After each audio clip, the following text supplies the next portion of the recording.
불면증은 현대인들이 자주 겪는 문제로 수많은 사람들에게 심각한 스트레스를 안겨준다. 불면증을 극복하기 위한 몇 가지 방법을 소개한다. 첫째, 규칙적인 수면 습관을 기르는 것이 중요하다. 매일 같은 시간에 잠들고 일어나는 것이 체내 생체 시계를 조절하는 데 도움이 된다. 주말에도 이 패턴을 유지하는 것이 좋다. 둘째, 자기 전 이완하는 시간을 가지는 것이 필요하다. 명상, 요가, 독서 등은 몸과 마음을 편안하게 만들어준다. 이러한 루틴은 잠들기 전 긴장을 풀고 정신적인 안정감을 준다. 셋째, 전자기기의 사용을 최소화하는 것이 효과적이다. 블루라이트는 수면 호르몬인 멜라토닌의 분비를 방해하므로 잠자리에 들기 최소 30분 전에 이러한 기기들을 사용하지 않는 것이 바람직하다. 넷째, 쾌적한 수면 환경을 조성하는 것이 중요하다.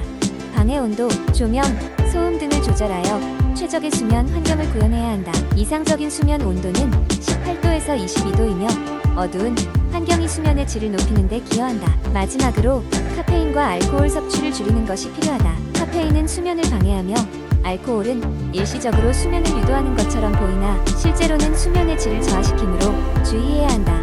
이러한 팁들을 통해 불면증을 극복하고 더 나은 수면을 취할 수 있을 것이다. 각 개인에 맞는 방법을 찾아 실천하는 것이 중요하며 건강한 수면 습관은 일상생활의 질을 높이는 데 큰 도움이 된다. 두 번째 이야기, 여름이 오면 다이어트에 대한 열망이 커지기 마련이다. 폭염 속에서 굳이 무리한 운동을 하지 않고도 간단하고 신선한 음식으로 여름철 건강을 챙기고 싶은 사람들을 위해 최적의 샐러드 레시피가 있다. 이 샐러드는 맛과 영양 모두를 강조하며 그 과정 속에서 작게나마 자연과 연결되는 기분을 느낄 수 있도록 구성되었다.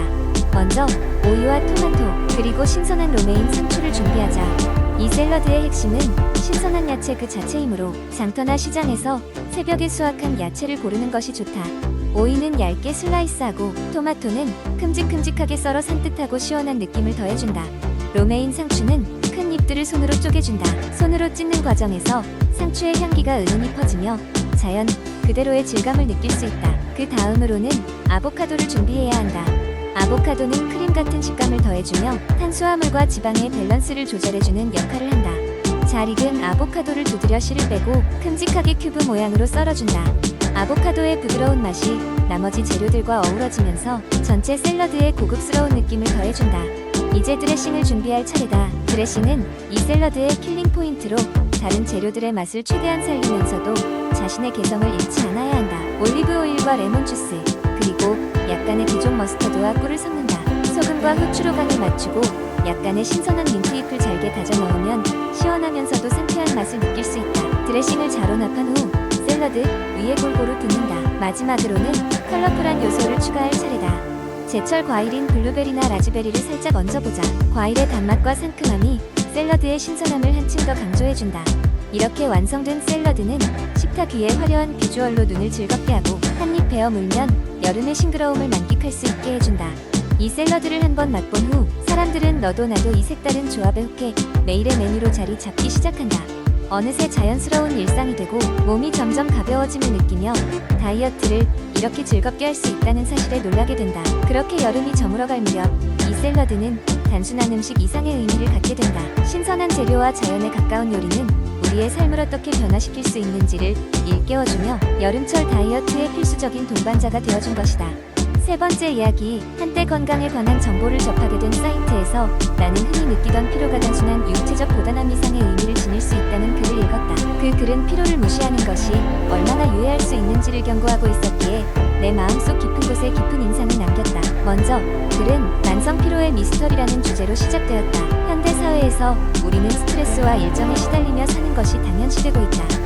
아침에 일어나 커피 한 잔으로 정신을 차리고 직장에서 쉴 틈 없이 하루를 보내며 저녁에 집에 돌아와서는 피곤함에 눕기 일수다. 하지만 이때 우리가 흔히 간과하는 것은 이런 지속적인 피로가 단순한 생활 습관의 결과가 아닐 수 있다는 것이다.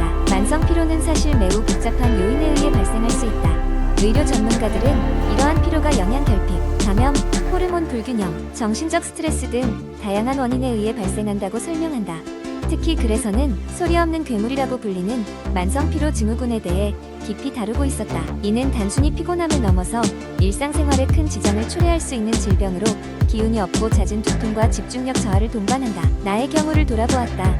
직장에서 스트레스를 많이 받는 편에 주말이면 밀린 할 일을 처리하기 바쁜 나날들. 매일 아침잠에 깨기 힘들어하며 늘 피곤이 가시지 않는 듯한 느낌, 그 피로가 누적되어 몸이 점점 더 무거워지는 것 같은 기분이 들었다. 그러나 병원에 가도 별다른 이상은 발견되지 않았다. 그런 나에게 이 글은 마치 큰 깨달음을 주었다. 단순히 내가 나눈 일상의 결과가 아니라 무언가 더 깊은 이유가 있을지도 모르는 일이었다. 그래서는 피로를 극복하기 위해 취할 수 있는 다양한 방법도 언급되어 있었다. 충분한 수면과 적절한 영양 섭취, 규칙적인 운동의 중요성은 누구나 알고 있는 사실이다. 그러나 그 외에도 스트레스 관리 기술을 배우고 때때로는 현대 사회의 빠른 속도에서 잠시 벗어나 자신의 몸 상태를 점검하는 것이 필요하다고 했다. 명상이나 요가와 같은 정신적 휴식 방법이 효과적일 수 있으며 자신의 몸이 내는 신호에 좀 더 귀 기울이라는 조언은 무척 인상 깊게 남았다. 그리고 글은 강조했다. 때로 피로는 단순한 피로가 아니라 우리 몸이 보내는 경고, 신호일지도 모른다고. 우리 몸은 정교하게 설계된 기계처럼 자율적으로 돌아가지만 그 조화가 깨어지면 반드시 신호를 보내온다. 피로는 그러한 불균형을 반증하는 대표적인 신호 중 하나일 수 있다는 것이다. 결국 내가 얻은 교훈은 피로가 일상생활의 일부로 여겨질 때 그것이 정말로 문제가 없는지 자문해볼 필요가 있다는 점이었다. 현대인의 피로감은 심각하게 받아들여야 할 만큼의 중요한 문제이며 때때로 우리의 건강은 생각보다 더 섬세하고 복잡한 영향을 받는다는 것을 잊지 말아야 할 것이다. 네 번째 이야기, 요즘 현대인들에게 건강보조제는 빼놓을 수 없는 생활 필수품이다.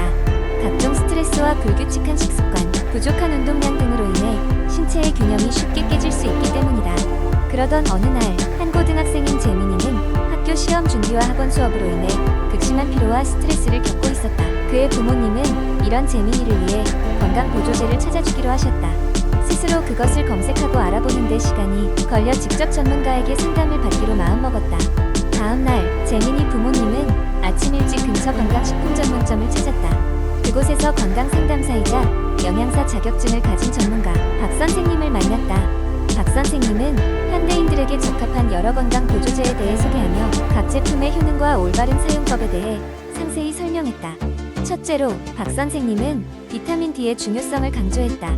요즘 많은 사람들이 실내에서 많은 시간을 보내고 있어 비타민 D가 부족하기 쉽습니다. 하루에 한 번 점심 식사 후에 비타민 D 보충제를 섭취하시면 좋습니다.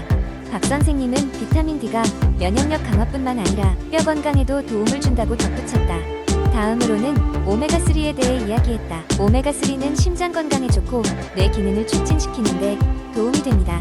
특히 재민이처럼 공부에 집중해야 하는 학생들에게 추천드립니다. 하루 2번, 아침과 저녁 식사 시에 함께 드시는 것이 좋습니다. 박 선생님은 특히 오메가3를 복용할 때는 중간에 한 번 공복 상태에서 엉뚱하게 복용하지 말라고 주의를 주었다. 이 밖에도 박 선생님은 프로바이오틱스, 마그네슘, 아연처럼 현대인의 생활에서 부족하기 쉬운 영양소에 대한 보조제도 소개했다. 장 건강을 위해서는 프로바이오틱스를, 근육 이완과 스트레스 관리를 위해서는 마그네슘, 그리고 면역력을 강화하기 위해 아연이 필요합니다. 라며 각각의 특성과 가이드를 상세히 안내했다. 재민이는 박 선생님의 설명을 한참 들으면서 점점 건강 보조제의 필요성과 올바른 사용법에 대해 확신을 가지게 되었다.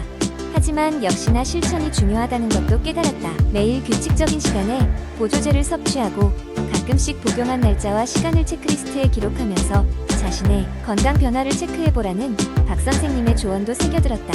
상담 후 재민이와 부모님은 적합한 건강 보조제를 구매하며 기분 좋게 집으로 돌아갔다. 집에 돌아가자마자 재민이는 자신만의 건강 보조제 체크리스트를 만들고 매일 이를 확인하며 건강 관리에 나섰다. 그 결과 그는 점점 활력을 되찾았고 시험에서도 좋은 결과를 거두었다. 이 경험으로 인해 재민이는 자신의 건강에 대해 더욱 신경 쓰게 되었고 그날의 상담을 계기로 평생 건강한 생활 습관을 가지게 되었다. 이렇듯 현대인에게는 맞춤형 건강 보조제를 찾고 올바르게 사용하는 것이 중요하다. 자신에게 맞는 보조제를 올바르게 섭취하여 건강한 일상을 즐겨보는 건 어떨까? 다섯 번째 이야기, 코로나19 팬데믹이 전 세계를 강타하면서 사람들은 면역력 강화를 위한 방법에 큰 관심을 가지기 시작했다. 그 중에서도 비타민과 같은 건강 보조식품은 급속도로 인기를 얻었다. 비타민C를 많이 섭취하면 바이러스를 예방할 수 있다라는 말이 돌면서 슈퍼마켓과 온라인 쇼핑몰에서 비타민 제품들이 불티나게 팔려나갔다. 사람들은 면역력을 높이기 위해 다양한 비타민을 섭취하기 시작했다. 비타민C는 물론이고 비타민 D, E, 그리고 아연이 포함된 복합 비타민제도 큰 인기를 끌었다. 이러한 현상을 두고 건강 전문가들은 긍정적인 측면과 부정적인 측면 모두를 우려했다. 긍정적인 측면에서 팬데믹은 사람들이 자신의 건강에 대한 관심을 높이는 계기가 되었다. 대다수 사람들은 이제 더 많은 과일과 채소를 섭취하고 비타민을 보충하여 면역 체계를 강화하는 것이 중요하다는 것을 인식하게 됐다. 실제로 여러 연구에서는 특정 비타민과 미네랄이 면역 기능에 긍정적인 영향을 미친다는 결과를 보여주었다. 그중 비타민 D는 면역 조절에 중요한 역할을 하며 부족할 경우 감염 질환에 걸릴 확률이 높아진다는 연구도 있다. 그러나 과도한 비타민 섭취가 항상 긍정적인 결과로 이어지는 것은 아니다. 많은 의사와 전문가들은 과도한 비타민 섭취가 건강에 해로울 수 있다고 경고했다. 예를 들어 비타민 C를 지나치게 많이 섭취할 경우 위장 장애를 일으킬 수 있으며 비타민 D의 경우 독성 효과가 발생할 수 있다. 특히 복합 비타민제를 무작정 섭취하는 것은 오히려 건강을 해칠 수 있는 위험이 있다고 강조했다. 코로나 시대의 비타민 소비 급증은 다양한 사회적 현상도 불러왔다. 일부 소비자들은 비타민 공급 부족으로 인해 가격이 크게 오르기도 했으며 다른 사람들은 비타민 대신 면역력을 높이는 대체 상품에 관심을 돌리기도 했다. 예를 들어 자연요법을 지지하는 사람들은 생강, 마늘, 엘더베리와 같은 자연식품을 섭취하여 면역 체계를 강화하려 했다. 결국 비타민이 코로나19를 예방하거나 치료할 수 있다는 과장된 주장에도 많은 사람들이 휘둘렸지만 시간이 지남에 따라 보다 균형 잡힌 견해가 형성되었다. 즉, 몸에 필요한 만큼의 비타민을 섭취하는 것은 중요하지만 지나치게 의존하는 것은 바람직하지 않다는 것이다. 코로나19는 우리에게 면역력의 중요성과 이를 유지하기 위한 건강한 생활 방식에 대해 다시 한번 생각하게 했다.